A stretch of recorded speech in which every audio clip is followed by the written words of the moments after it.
también ha sido una parte muy importante en la escena musical que tenga que ver con Japón, por así decirlo, acá en Chile. De hecho, él fue capaz de crear una orquesta de big band netamente abocada a los videojuegos, perdón, al tema del anime y la cultura japonesa.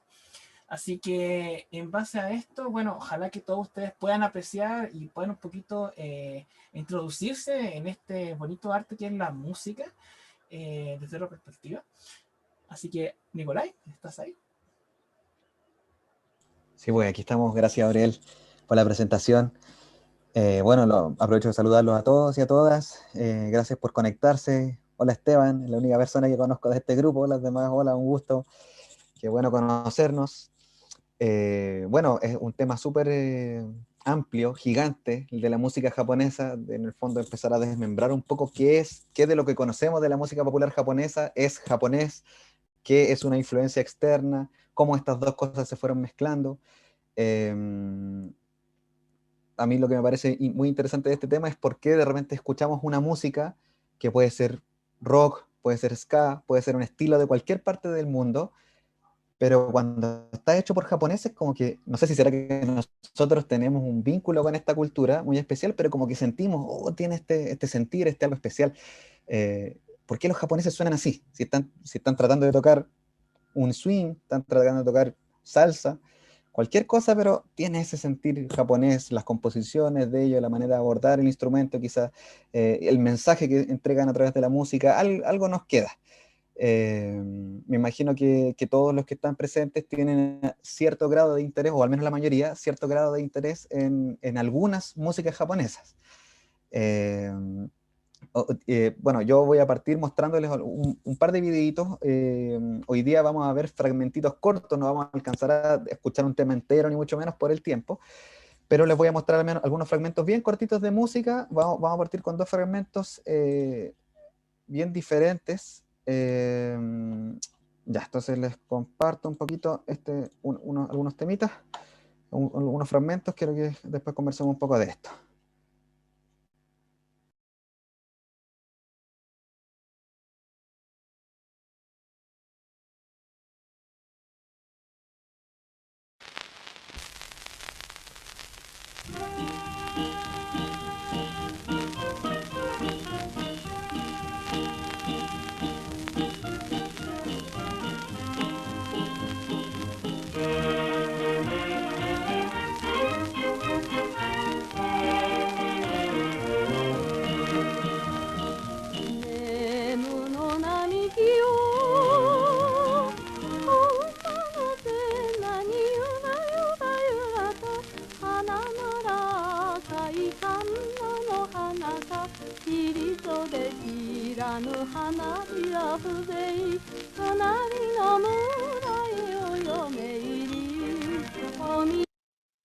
Ya está ahí. Entonces, bueno, le hago la pregunta a ustedes, pueden escribir por el chat, si alguno quiere hablar puede sacarse el micrófono, dar su opinión, hacer cualquier aporte, preguntarles entonces, para ustedes, ¿qué es lo que hace que este fragmento que yo les acabo de mostrar suene japonés? No sé si alguien tiene alguna idea. Bueno, yo les puedo decir de antemano que el hecho de que la letra esté en japonés, claramente que dice mucho, ¿cierto? Pero pareciera, aparte de eso, quizás hay otros elementos que nos hacen pensar que esto es una música de Japón. A todo esto, este es un disco, una canción que apareció poco tiempo después de la Segunda Guerra. O sea, estamos hablando de uno de los primeros registros que hay de música japonesa. O sea, que uno de los primeros registros que hay de la historia de la música japonesa. Antes de eso tenemos unos 100 años en que hay algunos registros de partitura, pero registros fonográficos, este sería de los primeros.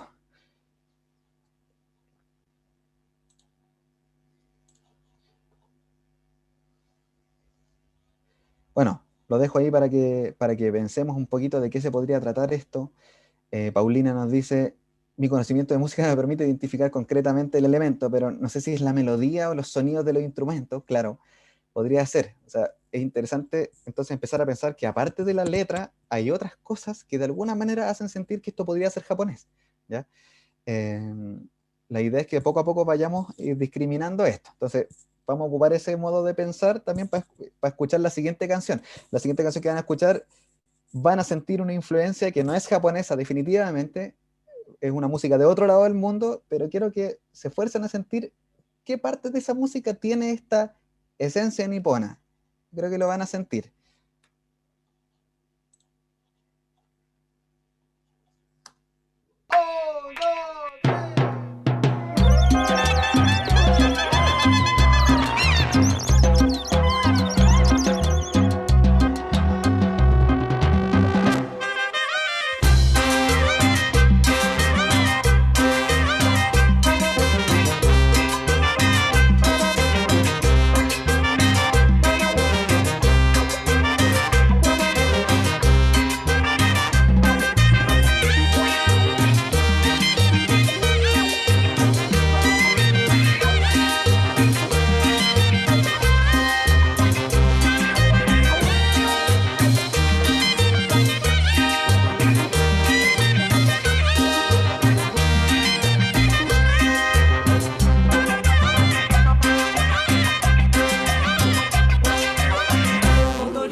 Ok, ya está ahí.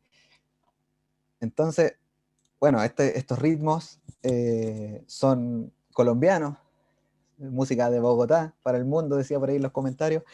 Sin embargo, algo, aparte del ritmo, aparte de la percusión, algo más quizás nos hace pensar, aparte de la letra, digamos, en que en estas formas japonesas, ¿ya? Entonces, para encontrar la respuesta, porque bueno, esto en principio es súper subjetivo, ¿qué es lo que nos hace a nosotros sentir que la música japonesa tiene esta identidad característica? Pero sí, lo que podemos hacer es un análisis un poco más objetivo, empezar a desmembrar un poquito qué es la música, cómo se compone, y eso es lo que yo pretendo hacer en esta pequeña charla, ¿ya? Nuevamente, cualquier duda, comentario, avisen por el chat, por acá, ¿ya? Lo que me gustó el comentario de Paulina porque habla de la melodía o los sonidos de los instrumentos. Entonces, significa que hay una parte de la música que es la melodía, que es distinta de otras partes. Entonces, me gustaría hacerles una pregunta, a ver qué piensan ustedes. ¿Cómo está compuesta la música en general? O sea, cuando nosotros hablamos de la música, ¿cuáles son las partes que componen este todo que es la música? ¿Han escuchado eso antes? Quizás en el colegio se los mencionaron alguna vez o lo escucharon de alguna parte. ¿Qué es lo que hace que la música suene como suena? ¿Qué elementos la componen? ¿Alguien tiene alguna idea acerca de eso? Pueden abrir el micrófono, no hay problema.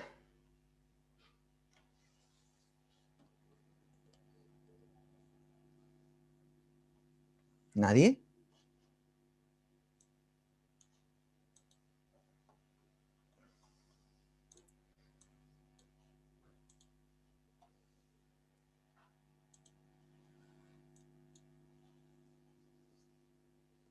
Claro, bueno, aparecieron varias respuestas, ¿cierto? Bueno, conjunto de sonidos que van creando melodías.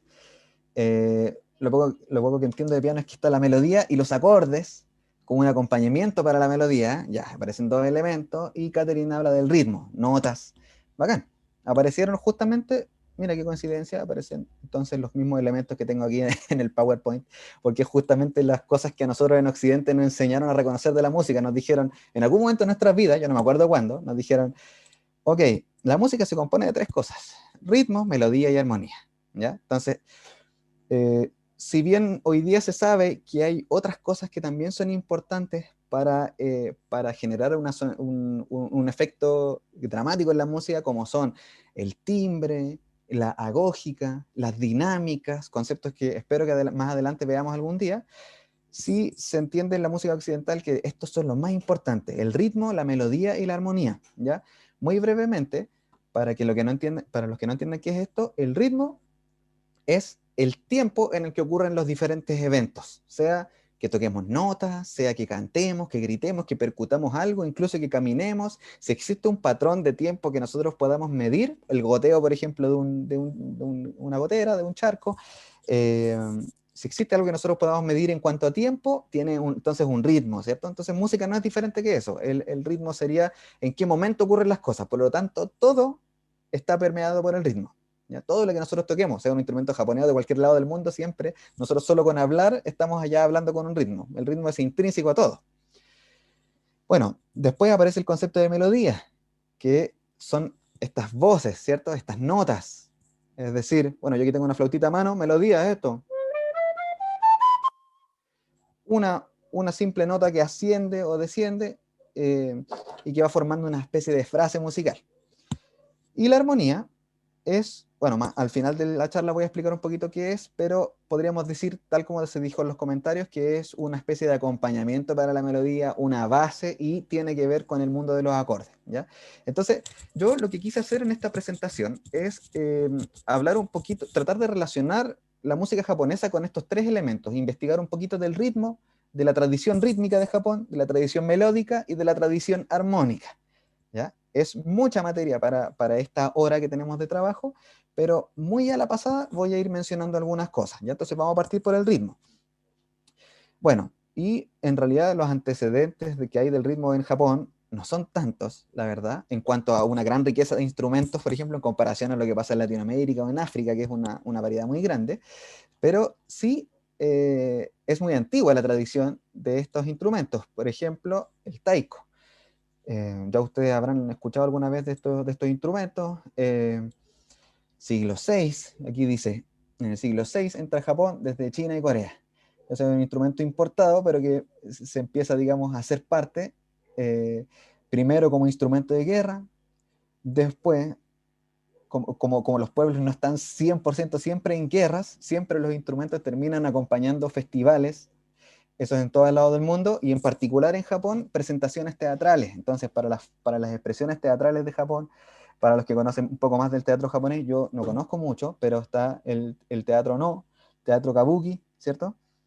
Y en ambos casos se ocupan estos tambores que nosotros conocemos como taiko. Para ellos tienen nombres más específicos, ¿ya? Por los tamaños también y el uso, pero esa es un poco la historia del taiko, y luego, claro, está presente en las festividades y todo, pero muy parte de la tradición, de los matsuri, etcétera. Sin embargo, en el siglo XX aparece este sujeto, Daihachi Oguchi, un maestro percusionista y baterista también, y él establece y populariza el arte del taiko. Entonces, ¿qué es lo que pasa con este sujeto? Es que él era baterista de jazz en esa época. Te estamos hablando del año 51, como dice aquí, ya, o sea, es decir, la música norteamericana después de la Segunda Guerra ya había entrado a Japón y estaba muy fuerte esa influencia. Entonces, él en esta época, inspirado en la batería jazz que él tocaba, que la batería jazz, para que los que no lo saben, no es sino un conjunto de tarros de diversas culturas. Esto ocurre en Estados Unidos claramente, un conjunto de tarros de diversas culturas que a un percusionista, probablemente ex esclavo afroamericano, o ex partícipe de la guerra civil en Estados Unidos, tomó estos tambores, los empezó a juntar y empezó a solucionar, digamos, para poder hacer a la gente bailar, para poder trabajar. Entonces, ese instrumento 50 años después llega a Japón, y claro, aparece este baterista de jazz, Daihachi Oguchi, que es a quien se le ocurre tratar de conformar un ensamble de percusiones al estilo de la batería de jazz, pero con los tambores tradicionales japoneses. Entonces toma los taikos de diferentes tamaños, eh, hay unos gigantes, oye, hay unos que pesan como 200 kilos, 300 kilos, una cosa así, barriles de madera pesadísimos, eh, algunos más pequeños, y empieza entonces a conformar un ensamble de percusiones, y él es el que populariza en el mundo este sonido típico del taiko. ¿Ya? Quiero que lo escuchen, y cuando lo escuchen van a decir, ah, ese sonido, eso siempre lo he escuchado asociado a la música japonesa. Claro, bueno, él lo hizo, él en el fondo juntó todo esto y lo hizo popular. Veamos, bueno, adjunté una fotito también.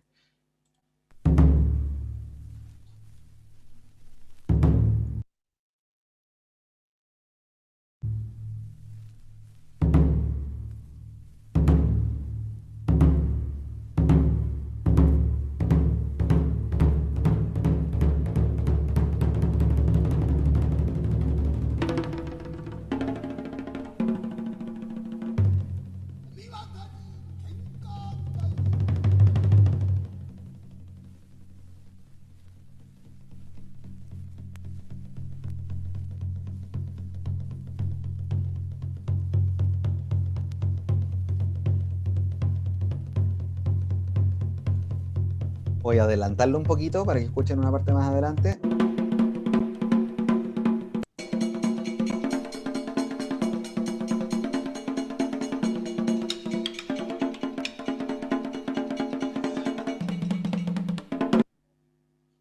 Ya. Ok, eso es con el ritmo entonces. Este disco, el disco del que escucharon ese fragmento salió, si no me equivoco, en los años 70, pero ya él llevaba 20 años armando estos ensambles de taiko. Entonces, en el fondo es el instrumento principal del que podemos hablar cuando hablamos de ritmo en la música japonesa. Creo que otro aspecto importante del ritmo en la música japonesa tiene que ver con el ritmo del habla, y eso pasa también en todas las otras culturas. El ritmo del habla, el ritmo también tiene mucho que ver con el ritmo del canto, con el ritmo del trabajo, y todo esto influencia la música. Entonces, muchos de ustedes me imagino que están estudiando el idioma. En ese caso, está interesante empezar a fijarse en eso. ¿Cuál es el ritmo? Este lenguaje es muy monosílabo, desde mi perspectiva. No conozco tanto de japonés, pero es muy monosílabo, ¿cierto? Y como está configurado por sílabas, también eso se empieza a configurar un ritmo. Sobre todo en las canciones infantiles se nota más, pero si tú escuchas hablar a un japonés muy fluido, digamos, quizás no se note tanto, pero puedes dar con ello, y todo eso influencia mucho la música, ¿ya? Bueno, vamos a pasar entonces del ritmo a la melodía, donde aquí hay muchos más ejemplos. Yo creo que Japón tiene principalmente un desarrollo muy fuerte de la melodía, así que veamos algunos de los instrumentos muy a la pasadita para que no se nos vaya tiempo. Les recuerdo, cualquier duda, cualquier cosa que se les quede en el tintero, avisen nomás. ¿Ya? Ah, sí, mira, a mí se me queda en el tintero esto. ¿Alguien ha visto quizás este videojuego que salió, Taiko no Tatsujin? Entonces ahora ya tenemos una especie de videojuego donde nosotros podemos tocar el taiko y aparecen canciones al estilo Guitar Hero, ¿cierto? Solo que tocando el instrumento. Y lo encuentro bacán porque es una forma de rescatar un instrumento tradicional y de seguir cultivándolo. Así que quería mostrárselo para el que le llame la atención. Puede buscarlo, quizás se hace con un taiko para jugar.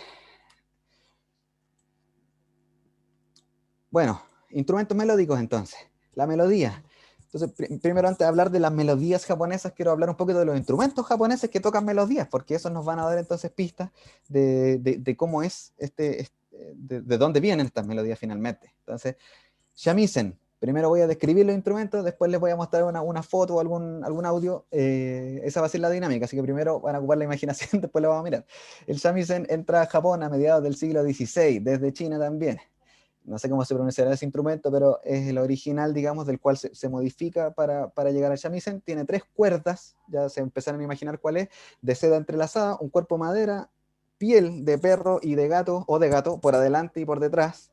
La versión china no es con piel de perro ni de gato, tiene que ser de otro animal probablemente, pero en Japón es así. Y por ende también tiene 3 grandes clavijas arriba para afirmar estas 3 cuerdas, ¿ya? O sea, en el siglo XVI llega este instrumento, al principio pertenece solo a la nobleza, a la gente que tiene harto poder adquisitivo, y ya en un par de siglos, hacia el siglo XIX, está al alcance de toda la población, ¿ya? Se utilizaba ampliamente para el teatro, para el acompañamiento de las narrativas del teatro, que son muy características también, y ya después, la última parte del siglo XIX hacia el siglo XX, empieza a liberarse este instrumento, el shamisen, del fin estricto, digamos, de hacer teatro, y empiezan a aparecer composiciones de música popular, de música original, para shamisen. Entonces, eso logra de alguna manera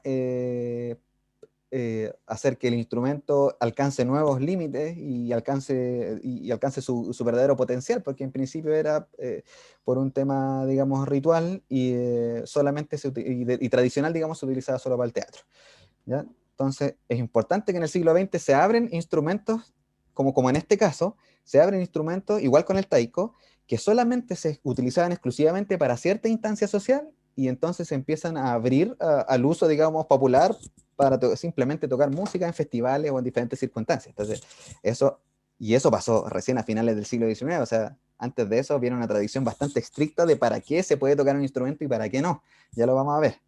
Entonces, es un antecedente súper importante de lo que va configurando después la música japonesa. ¿Ya? A ver, escuchemos un ratito.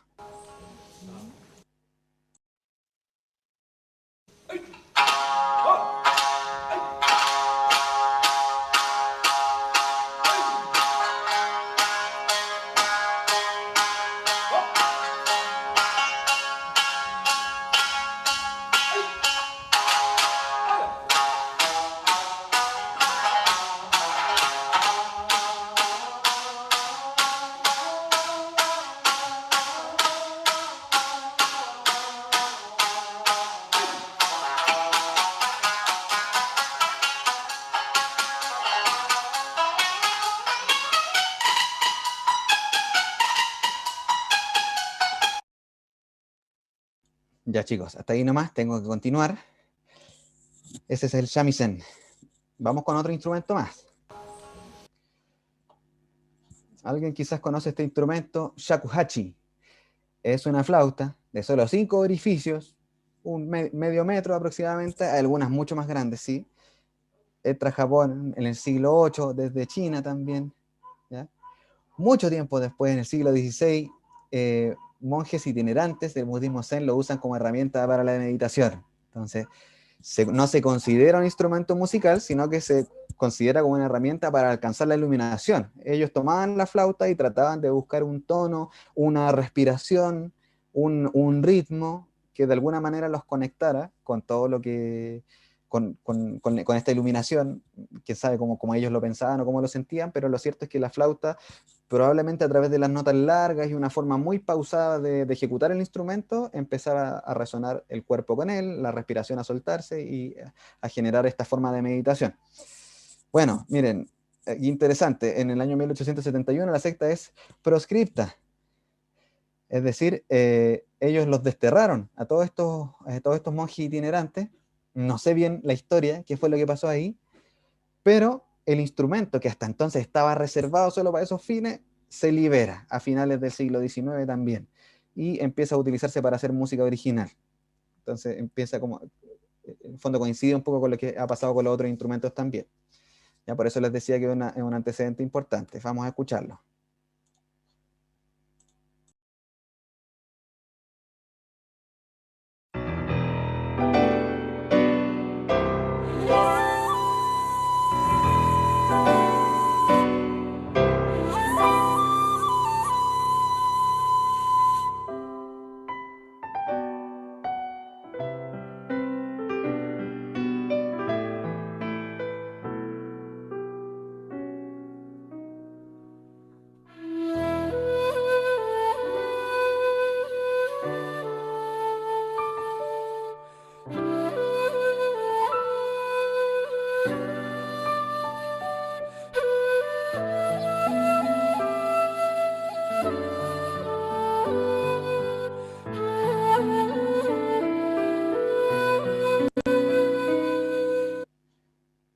Shakuhachi. Precioso el instrumento. Todavía se cultiva harto la práctica de este instrumento. He estado viendo últimamente, de hecho, videos de YouTube de gente que está estudiando ahora con maestros, o sea, gringos o personas de cualquier otro lado del mundo que están estudiando con maestros japoneses. Hay una notación, hay partituras incluso para este instrumento que son híbridos entre la notación japonesa y la notación occidental. Ya, sigamos avanzando. A ver, de vez en cuando reviso el chat por si alguien me ha escrito algo. Vamos. Otro instrumento, este es súper conocido, koto. Una cítara japonesa de 13 cuerdas, tradicionalmente, ahora hay de muchas más también, y una caja de resonancia de aproximadamente 2 metros, un instrumento gigante que se usa acostado, es introducido en el siglo VIII y proviene del instrumento chino gusen. Se considera el instrumento nacional japonés, uno de los que tienen gran importancia. Eh, qué más decir sobre este instrumento? No, escuchémoslo nomás. Voy a adelantar un poquito.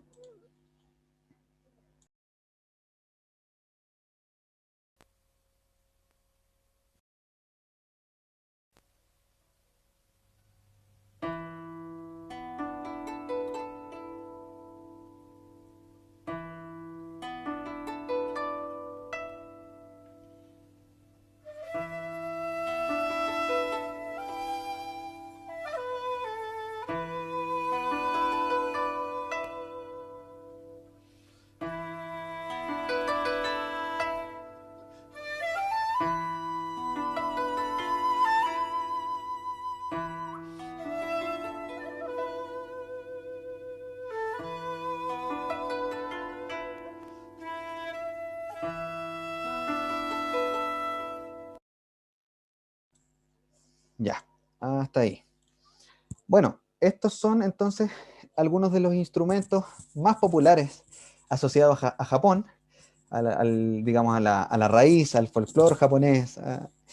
Y hay algunas cosas que conversar sobre estos instrumentos. Lo primero, bueno, como yo les decía, ahora el koto tiene muchas cuerdas, ahí se fabrican koto con más de 20 cuerdas, y permiten en el fondo acceder a todas las notas que están disponibles en la música occidental, ¿ya? Para explicarles un poco de qué estoy hablando, la música occidental que nosotros conocemos y que ha llegado a nuestras manos desde nuestro nacimiento, se compone de cierta cantidad de notas, en concreto 12, son 12 tonos, ¿ya? Y en cambio, la música japonesa, que ahora ha adaptado sus instrumentos para poder, digamos, tocar este tipo de melodías, originalmente no tenía tal cantidad de notas. Por ejemplo, ya lo veíamos, el shakuhachi tenía 5 hoyitos nomás, de hecho 4 delante y uno atrás, no como la flauta, ¿cierto? Que nosotros ya conocemos, esta flauta probablemente tiene muchos más. Entonces, habían solo ciertas notas que el instrumento podía hacer versus el sistema occidental, no todas. Lo mismo con el koto, tiene 13 cuerdas, pero algunas de estas son notas repetidas, así que en realidad accede a cierta cantidad de notas, no todas. Lo mismo con los demás instrumentos, excepto con el taiko, que es un instrumento que uno puede afinarlo un poquito, pero en general te da una sola nota, ¿ya? Los demás instrumentos melódicos que hemos estado mirando, entonces todos dan ciertas notas, pero la pregunta que yo me hago es, ¿qué notas? ¿Qué notas dan? Y, esa es y quizás eso tiene un poco que ver con por qué las melodías japonesas suenan japonesas, al menos desde el aspecto melódico propiamente tal y no el rítmico, ¿ya? Entonces, una cosa importante aquí, para mí, es otro instrumento del que preferí no hablar porque es un tema muy complejo, y es que es el canto, la voz. El cantar del japonés dice mucho sobre cómo frasean después los otros instrumentos. Y probablemente el canto estuvo mucho antes, las canciones populares, ¿ya? Vamos a escuchar un pequeño fragmentito que les quiero mostrar.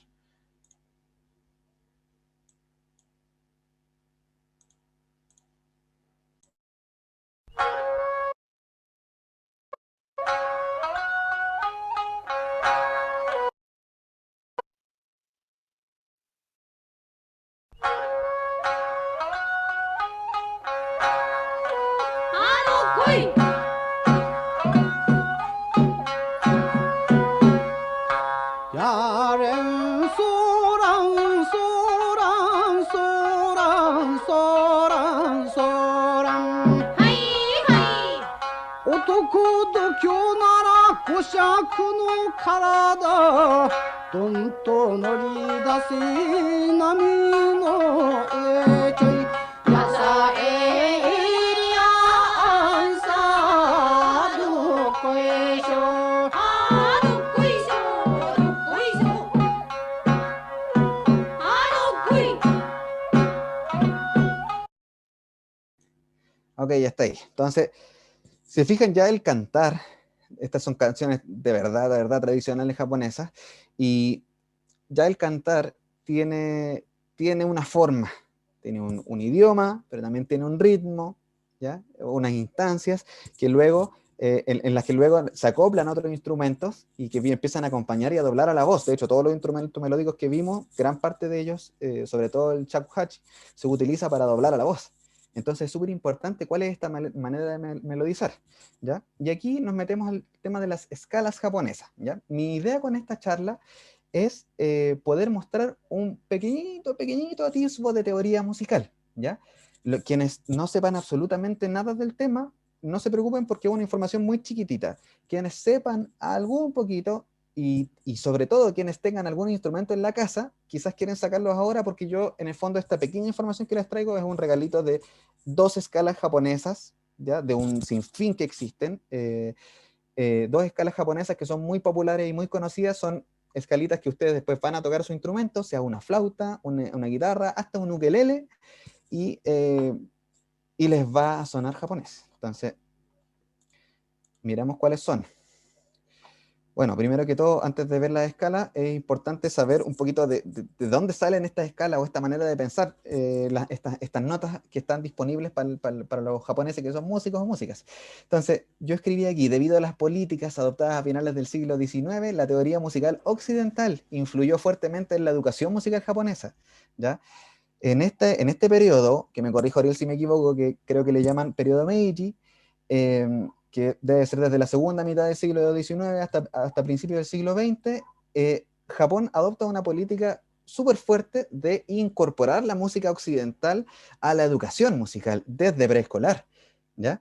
y ahí uno de los personajes, en este momento no recuerdo el nombre, después les puedo mandar esa información, uno de los personajes de esa época decide que tenía pocos conocimientos de música occidental y también pocos conocimientos de etnomusicología, por decirlo así, japonesa.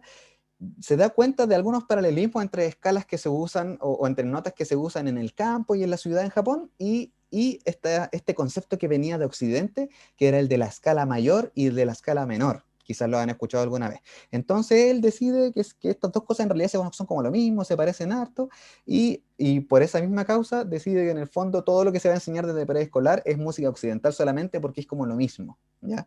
Y no es ni cerca de ser lo mismo. Entonces, durante todo el siglo XX empieza a haber esfuerzos de otros etnomusicólogos de tratar de rescatar esta forma de tocar que tenían originalmente los japoneses, información que se va perdiendo. Entonces se trata de rescatar algo muy parecido a lo que ha pasado aquí en Chile a todo esto. Por eso que Chile y Japón tienen hartos vínculos también en este sentido, de como una pérdida de la identidad y un tratar de recuperarla, pero ya esa identidad está entremezclada con la música extranjera. En Japón pasa lo mismo, ya no necesariamente es malo, es nomás, ¿cachai?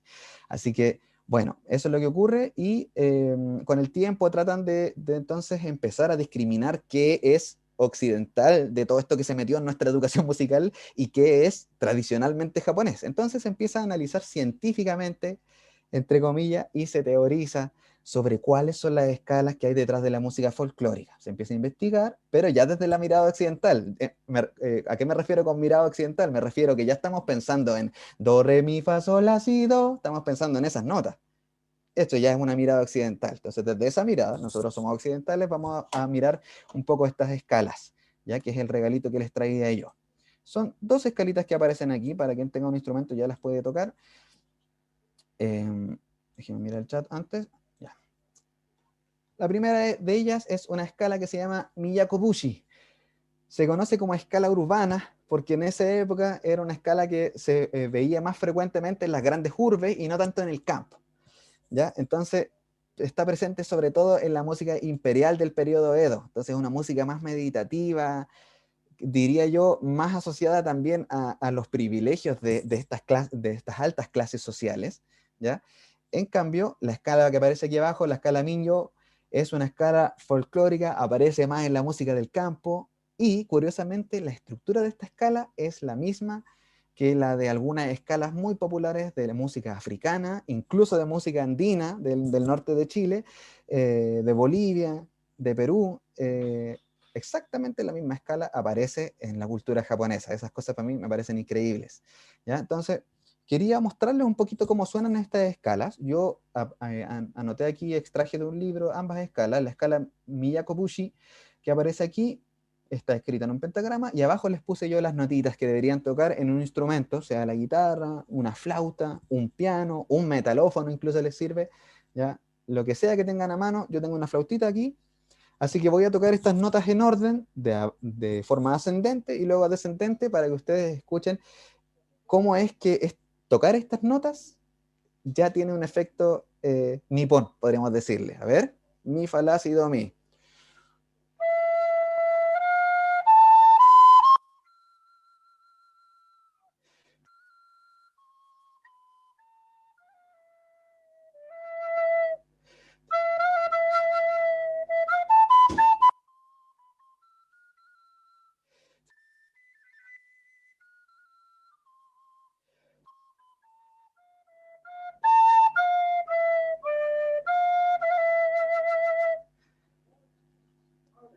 ¿Se habrá escuchado? De repente el Zoom tiene algunos como filtros de audio, no sé si se escuchó con claridad o se chupó el sonido, alguien confírmeme.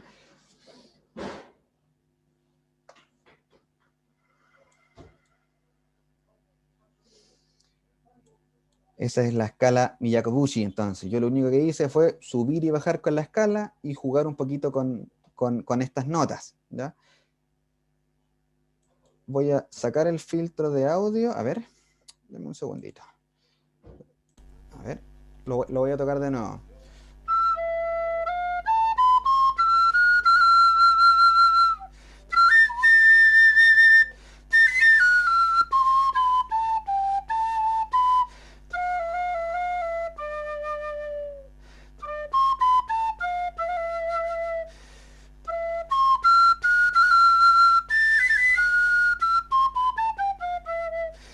Entonces, esta es una flauta, esto viene de Europa, este instrumento, nosotros está en nuestra educación musical aquí desde hace mucho, mucho tiempo atrás, sin embargo, por tocar estas notitas, tiene un aire, no sé si lo pueden sentir, a melodía japonesa. Entonces, ¿cuál es el truco acá? Que es que de estas 12 notas disponibles en la música occidental y de estas escalas occidentales que generalmente se compone de 7 notas, las escalas japonesas son unas escalas especiales que ocupan menos notas, ocupan 5. Entonces algunas de ellas se conocen como escalas pentatónicas, ¿ya? De 5 tonos. Y hay varias otras en realidad porque, claro, con la investigación se ha llegado al descubrimiento que en realidad los japoneses nunca pensaron en escalas de 5 notas, sino en pequeñas escalitas de 3 notas. ¿Ya? Pero esa es materia más fuerte que entraríamos a ver más adelante si es que existe la posibilidad en algún curso ya de teoría musical, con análisis, con creación musical, que es algo que me gustaría mucho hacer y que ya hemos conversado con Oriel para realizar con Hola Japonés, sería maravilloso. Em, pero a mí lo que me importa en el fondo es que se queden con estas escalitas porque la idea de toda esta charla y de la idea de poder hacer un curso posteriormente es aterrizar todos estos contenidos hacia la música popular ya del siglo XX, es decir, hacia el pop, hacia el jazz, hacia el rock, hacia el ska, hacia todas estas músicas que Japón ha desarrollado enormemente, siendo que son músicas extranjeras, entre comillas, pero que ellos han ido y le han puesto su sello, ¿ya? Entonces por eso yo quería hablar un poquito de las raíces de la música japonesa, para ver cómo estas raíces van permeando lo que vamos a ver más adelante, ¿ya? Entonces, bueno, esa era esta escala. Se pueden sacar la captura. Yo después les puedo mandar el PPT, todos los audios, los videos, todo por si quisieran saber más información acerca de algunos de los artistas. Y la otra escala que aparece acá, esta la voy a tocar en guitarra. La escala Minyo, esta, como les decía yo, una escala pentatónica que aparece en muchas otras partes del mundo.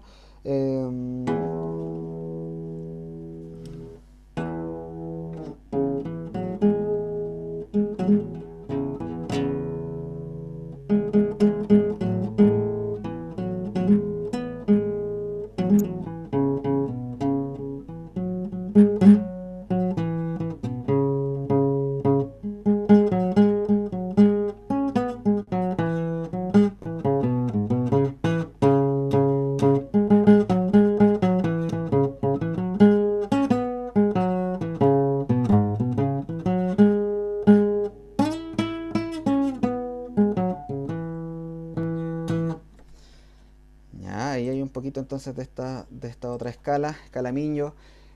A ratos quizás se escuchó japonés, a ratos se escuchó como algo de otra parte del mundo, porque yo al tocar no me puedo liberar de de la influencia de la música andina, y que también utiliza mucho esta escala, ¿ya?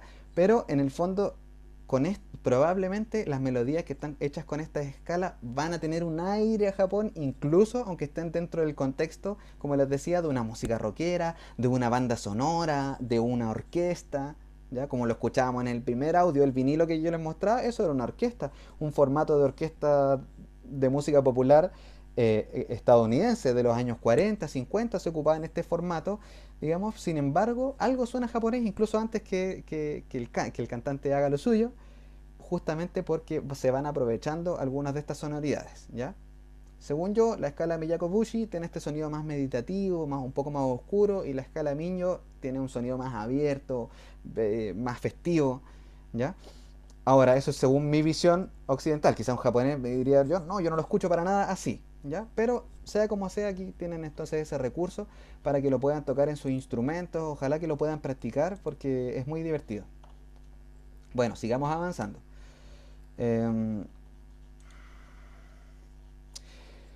Vamos a la armonía, y ahí con esto ya vamos terminando nuestra charla. La armonía es el tercer gran pilar fundamental de la música, según lo que estábamos hablando al principio de la sesión. Entonces, la armonía es una técnica teórica para entender, construir, disponer y enlazar acordes. ¿Y qué son los acordes?, se preguntarán ustedes.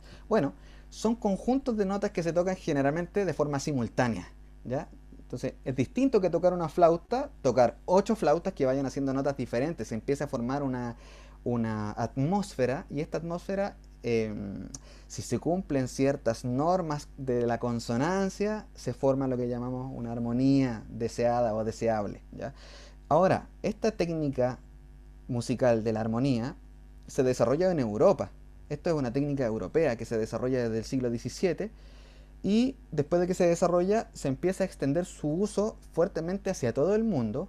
Se empiezan a romper también algunas reglas en el camino, se empieza a extender un poquito y a abrir, pero en general lo que tiende a pasar es que todo el mundo queda permeado totalmente de este concepto de la armonía. Es decir, imaginemos un pueblo como Japón. En Japón, todo lo que analizamos no habían instrumentos propiamente armónicos, todo era melodía. Entonces ellos no pensaban en acordes, por ejemplo. ¿Qué estoy diciendo? La música tradicional japonesa no tiene acordes, eso estoy diciendo. O sea, si ustedes escuchan una canción que tenga 2 acordes, ya esa canción está permeada por este desarrollo musical europeo de esta técnica llamada armonía, ¿ya? Entonces, con eso nos queda clarísimo que en Japón, así como en todas las otras partes del mundo, hay una influencia súper fuerte de esta forma de pensar la música que tiene que ver con los acordes, ¿ya? Por eso escribo aquí abajo, la música pop tiene la armonía como uno de sus pilares fundamentales, al igual que un montón de otras músicas, el jazz, el rock se sale un poquito y rompe bastantes reglas, pero no tanto tampoco, ¿ya? Todo lo podemos, incluso esa música la podemos nosotros analizar desde el punto de vista de la armonía, desde el punto de vista de los compositores europeos del siglo XVII, y funciona, porque ese recurso nos permeó a todos en el mundo, ¿ya? No hay música que nosotros escuchemos en la radio que no esté permeada de armonía. Todo lo que tú escuchas en la radio tiene armonía, ¿ya? Así que es un pilar más o menos de la música que nosotros conocemos en Occidente. Por lo tanto, veamos cómo eso influenció a Japón, ¿ya? Bueno, aquí lo que les quería mencionar es que la música afroamericana, conocida y comercializada como jazz, empieza gradualmente a explotar esta armonía y a romper con lo tradicional. Empieza a buscar colores, sonoridades en los acordes, y ya no les importaban las reglas de estos compositores europeos tradicionales, sino que querían expresarse en el instrumento y empiezan a jugar con los acordes, tanto como un japonés jugaría con las melodías, y empiezan a explotar, digamos, todo esto en la medida que era una liberación para un pueblo que estaba oprimido, ¿ya? Entonces, pasa que después de la Segunda Guerra, claramente el impacto del jazz en Japón es enorme, ¿ya? Es enorme, a los japoneses les encanta el jazz, ¿ya? Les encanta el jazz, aman el jazz. Y el jazz no es sino un intento de tomar una música tradicional y de llevarla a su máximo grado de expresión. Eso es el jazz, o eso era originalmente el jazz en sus formas por lo menos no tan comercializadas, ¿ya? Entonces, a los japoneses les encantó el jazz, pegó muy fuerte, y además como toda la influencia norteamericana en realidad que llegó, aquí yo les quería mostrar un fragmento para los que no tengan muy claro qué es el jazz, para que entiendan lo importante que esto fue para la música. Hay una serie de anime que se trata de hecho de eso, se ambienta, digamos, en esa época, años después del término de la guerra, y muestra un poco cómo ocurrieron esas influencias. Ya les voy a mostrar un fragmento chiquitito de esto, voy a adelantarlo un poco.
Ok, bueno, hay un ejemplo de lo que es jazz interpretado a batería y a pura batería y piano en este anime que se hizo bastante famoso por este contenido. Entonces, bueno, en el fondo, para ir cerrando la charla, en la segunda mitad del siglo XX, y aquí voy a dejar sonando este tema que ya probablemente todos aquí y todas me imagino que lo conocen muy probablemente. A alguien me habló por el chat. Me preguntan cuál es el nombre del anime. Se llama Sakamichi no Apollon. En inglés se le llamó Kids on the Slope. Así que ahí lo pueden buscar. Sakamichi no Apollon. Ok. Déjenme un momentito. Les vuelvo a compartir la pantalla. Entonces, bueno, ¿qué pasa? Que en la segunda mitad del siglo XX Japón ya ha absorbido los elementos más importantes del pop occidental o sea, los elementos más importantes que han influido en el pop, y ahí entra de todo: el jazz, el rock, el ska, el reggae incluso. Con el tiempo también otras músicas latinoamericanas empezaron, pero principalmente lo que venía de Estados Unidos. Yo creo que el principal caudal del que se empieza a alimentar el pueblo japonés en esa época, y ya a esta altura de la vida Japón tiene un alto nivel de desempeño en todas estas músicas, pero lo curioso, claro, que conforma una identidad propia, pero difícil de trazar, porque yo siento que la música japonesa, aunque se esfuerce en tocar un jazz o un tema disco o un tema funk, tal como lo harían los estadounidenses, nunca les suena así.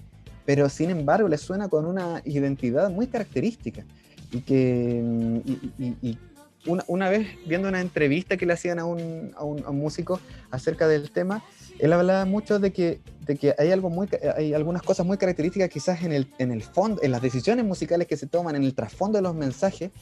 Una cosa que él observaba, por ejemplo, y que yo lo puedo secundar totalmente desde mi experiencia tocando música de este estilo, es que suelen mezclar mucho armonías del jazz con ritmos muy enérgicos.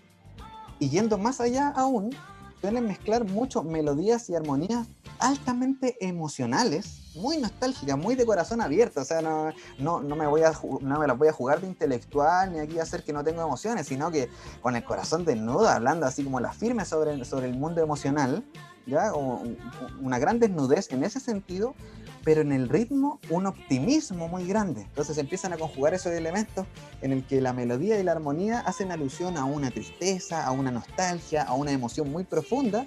Sin embargo, el ritmo es optimismo y es como gámbate, ¿cachai? Y es como sigamos adelante. Y esta mezcla particular como que a la vez nos energiza y a la vez nos mantiene abiertos, digamos, a esta dimensión emocional.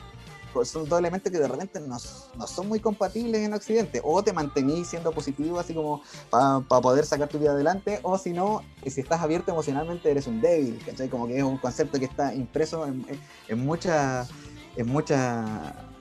aspectos de nuestra cultura occidental, en mi opinión. Esto es un juicio mío, ¿ya? Pero en la música japonesa se dan estos dos elementos a la vez, como a la vez el optimismo y a la vez la tristeza entremezclada. No sé si llorar o si reírme de la guatita, pero tengo ganas de ponerle energía a esto. Hay mucha energía, ¿ya? Entonces, claro, absorbe un montón de músicas del extranjero, pero muy, muy, muy al estilo del Japón, ¿ya? Entonces, bueno, vamos a dejar la charla hasta acá porque ya nos quedamos sin tiempo. La única reflexión final que tengo en el fondo es que el mundo de la armonía requiere, y el de la melodía requiere, sobre todo el de la armonía, mucho más profundización para empezar a entender qué es lo que la música japonesa popular del siglo XX y XXI se escuche como tal, porque resulta que en estos años se han hecho muchos análisis también de cuáles son los acordes que los japoneses utilizan mucho, qué formas de organizar esos acordes en un instrumento. Por ejemplo, tenemos el ejemplo clásico de Joe Hisaishi, que es el compositor de gran parte, o si no me equivoco, de todas las bandas sonoras de Estudio Ghibli. Tiene una magia, una fantasía y mucho de impresionismo ahí en su obra también. Tiene algunas técnicas doctas o más clásicas, ¿ya? Pero está permeado por el jazz sin duda algunas de las decisiones que toma, y por supuesto de las melodías japonesas, que son las que hacen que finalmente todas estas técnicas extranjeras igual suenen a música japonesa o a paisajes japoneses, ¿ya? Entonces, eso es lo que ocurre, ¿ya?